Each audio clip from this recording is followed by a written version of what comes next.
Hi friends, ನಮಸ್ಕಾರ ಎಲ್ಲರಿಗೂ. ರಂಜೂಸ್ homely ಫುಡ್ಗೆ ಎಲ್ಲರಿಗೂ ಸ್ವಾಗತ. ಇವತ್ತು ನಾನು ಗೋಧಿ ಹುಡಿಯಲ್ಲಿ ಒಂದು ಸೂಪರ್ ಆಗಿರುವಂತ ಒಂದು ರೆಸಿಪಿ ಮಾಡ್ತಾ ಇದ್ದೀನಿ.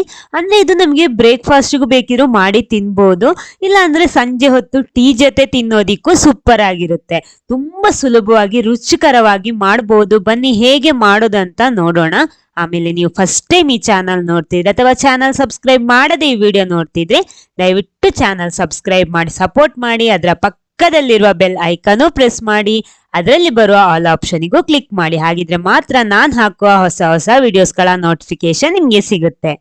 ಮೊದಲೊಂದು ಪ್ಯಾನ್ ಬಿಸಿ ಮಾಡಿಟ್ಕೊಂಡಿದ್ದೀನಿ. ಅದಕ್ಕೆ ನಾನೊಂದು ಅರ್ಧ ಸ್ಪೂನ್ ನಷ್ಟು ತುಪ್ಪ ಸಾಕು, ಅದಕ್ಕಿಂತ ಜಾಸ್ತಿ ಬೇಡ.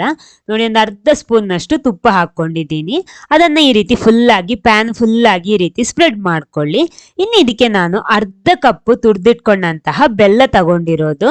ನೋಡಿ, ಅರ್ಧ ಕಪ್ ಹಾಕ್ಬಿಟ್ಟು ಒಂದ್ಸಲ ಇದನ್ನ ಚೆನ್ನಾಗಿ ಈ ರೀತಿ ಮಿಕ್ಸ್ ಮಾಡ್ಕೊಳ್ಳಿ. ನಾನಿಲ್ಲಿ ಸ್ವಲ್ಪ ಪ್ರಮಾಣದಲ್ಲಿ ಮಾಡೋದ್ರಿಂದ ಎಲ್ಲ ಸ್ವಲ್ಪ ತಗೋತಾ ಇದ್ದೀನಿ. ಜಾಸ್ತಿ ಬೇಕಿದ್ರೆ ನಿಮ್ಗೆ ಎಲ್ಲದರ ಅಳತೆ ಜಾಸ್ತಿ ಮಾಡ್ಕೊಳ್ಳಿ. ನೋಡಿ, ಇವಾಗ ಬೆಲ್ಲ ಚೆನ್ನಾಗಿ ಕರಗಿದೆ. ಇನ್ನು ಇದಕ್ಕೆ ತೆಂಗಿನ ತುರಿ ಹಾಕ್ತಾ ಇರೋದು. ನಾನಿಲ್ಲಿ ಅರ್ಧ ಕಪ್ ಬೆಲ್ಲದ ಹುಡಿಗೆ ನಾನಿಲ್ಲಿ 3/4 ಕಪ್ ತೆಂಗಿನ ತುರಿ ಹಾಕ್ತಾ ಇದ್ದೀನಿ. ನೋಡಿ, ತೆಂಗಿನ ತುರಿ ಎಲ್ಲ ಹಾಕೊಂಡಿದ್ದೀನಿ. ಇನ್ನು ಇದನ್ನ ಚೆನ್ನಾಗಿ ಒಂದ್ಸಲ ಮಿಕ್ಸ್ ಮಾಡ್ಕೊಳ್ಳಿ. ಇವಾಗ ಫ್ಲೇಮ್ ಮಾತ್ರ ಲೋ ಫ್ಲೇಮ್ ಅಲ್ಲಿ ಇಟ್ಕೊಳ್ಳಿ, ಅಂದ್ರೆ ಸಣ್ಣ ಉರಿಯಲ್ಲಿ ಇಟ್ಕೊಂಡು ಇದನ್ನ ಮಿಕ್ಸ್ ಮಾಡಬೇಕು. ನೋಡಿ, ಈ ರೀತಿ ಚೆನ್ನಾಗಿ ಮಿಕ್ಸ್ ಆಗ್ಲಿ. ಇನ್ನು ಸ್ವಲ್ಪ ಏಲಕ್ಕಿ ಹುಡಿ ಕೂಡ ಹಾಕ್ತೀನಿ. ಹಾಕ್ಬಿಟ್ಟು ಒಂದ್ಸಲ ಚೆನ್ನಾಗಿ ಈ ರೀತಿ ಮಿಕ್ಸ್ ಮಾಡಿದ್ರೆ ಆಯ್ತು. ಅಂದ್ರೆ ಬೆಲ್ಲ ಮತ್ತು ತೆಂಗಿನ ತುರಿ ಚೆನ್ನಾಗಿ ಮಿಕ್ಸ್ ಆಗ್ಬೇಕು. ನೋಡಿ, ಈ ರೀತಿ ಮಾಡಿದ್ರೆ ಸಾಕು. ನೋಡಿ, ಇದು ರೆಡಿ ಆಗಿದೆ. ಫಿಲ್ಲಿಂಗ್ಸ್ ಇಲ್ಲಿ ರೆಡಿ ಆಗಿದೆ. ಇದನ್ನೊಂದು ಸೈಡ್ ಅಲ್ಲಿ ಇಟ್ಕೊಳ್ಳಿ, ಸ್ಟವ್ ಆಫ್ ಮಾಡ್ಬಿಟ್ಟು.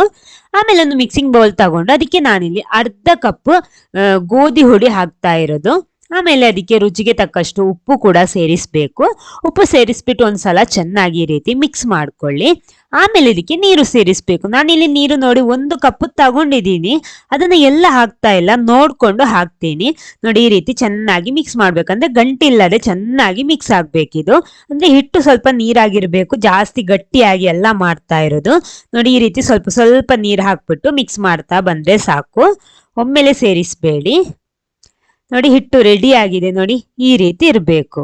ಕರೆಕ್ಟ್ ಗಂಟಿ ಇಲ್ಲದೆ ಕರೆಕ್ಟ್ ಮಾಡ್ಕೊಂಡಿದ್ದೀನಿ. ಅಂದ್ರೆ ನಾನಿಲ್ಲಿ ಅರ್ಧ ಕಪ್ ಗೋಧಿ ಹುಡಿಗೆ 3/4 ಕಪ್ ನೀರು ತಗೊಂಡಿದ್ದೀನಿ.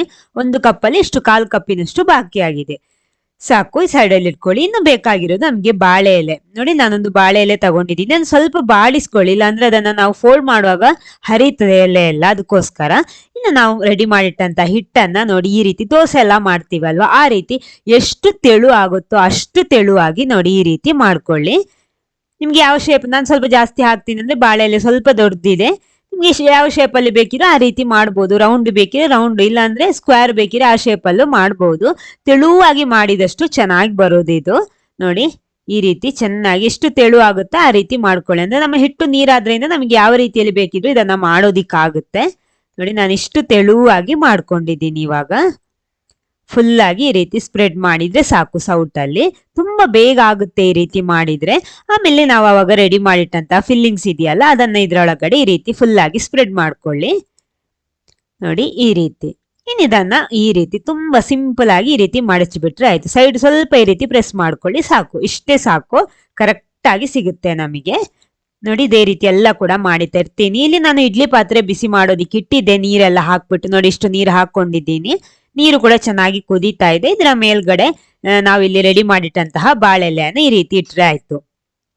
ಅಂದ್ರೆ ಇಡ್ಲಿ ಪಾತ್ರೆಯಲ್ಲಿ ನೀರು ಮೊದಲೇ ಬಿಸಿ ಮಾಡೋದಿಕ್ಕೆ ಇಡಬೇಕು. ಕೂಡಲೇ ನಾವು ಮಾಡಿದ ಹಾಗೆ ಇದನ್ನ ಬಿಸಿ ಆಗಿರುವಂತಹ ಇಡ್ಲಿ ತಟ್ಟೆ ಮೇಲೆ ಇಡಬೇಕು. 20 ನಿಮಿಷ ಬೇಯಿಸ್ಕೊಳ್ಳಿ ಹೈ ಫ್ಲೇಮ್ ಅಲ್ಲಿ.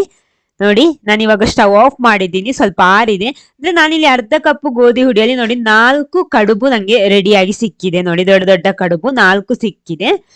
ಜಾಸ್ತಿ ಬೇಕಿದ್ರೆ ಜಾಸ್ತಿ ಮಾಡ್ಬೋದು. ನೋಡಿ, ಇದನ್ನೊಂದು ಪ್ಲೇಟಿಗೆ ಹಾಕ್ತಾ ಇದ್ದೀನಿ. ಇವಾಗ ಸ್ವಲ್ಪ ಆರಿದೆ, ಅದ ಕಾರಣ ಕೈಯಲ್ಲೇ ಉಪಯೋಗಿಸಿ ತೆಗಿತಾ ಇದ್ದೀನಿ. ಓಪನ್ ಮಾಡೋಣ. ನೋಡಿ, ಗೋಧಿ ಹುಡಿಯಲ್ಲಿ ಮಾಡಿರುವಂತಹ ಸಿಹಿ ಕಡುಬು. ನೋಡಿ, ಎಷ್ಟೊಂದು ತೆಳುವಾಗಿ ಮಾಡಿದ್ರು ಕೂಡ ಸ್ವಲ್ಪನೂ ಲೀಕ್ ಆಗಲ್ಲ ಇದರಲ್ಲಿ. ನೋಡಿ, ಕರೆಕ್ಟ್ ಆಗಿ ಸಿಕ್ಕಿದೆ. ತುಂಬಾ ರುಚಿಕರವಾಗಿರುತ್ತೆ ಇದು. ಅಂದ್ರೆ ನಾವು ತೆಳುವಾಗಿ ಮಾಡಿದ್ರಿಂದ ನಮ್ಗೆ ಇದು ಗೋಧಿ ಹುಡಿಯಲ್ಲಿ ಮಾಡಿರೋದು ಅಂತಾನೆ ಗೊತ್ತಾಗಲ್ಲ, ಅಷ್ಟೊಂದು ರುಚಿಕರವಾಗಿರುತ್ತೆ. ನೋಡಿ, ಒಳಗಡೆ ನೋಡಿ ಈ ರೀತಿ ಇರುತ್ತೆ. ಈ ವಿಡಿಯೋ ನಿಮ್ಗೆ ಇಷ್ಟ ಆದ್ರೆ ಖಂಡಿತ ಲೈಕ್ ಮಾಡಿ. ಇವತ್ತೇ ನೀವು ಟ್ರೈ ಮಾಡಿ ಟೇಸ್ಟ್ ಮಾಡಿ. Okay, thank you.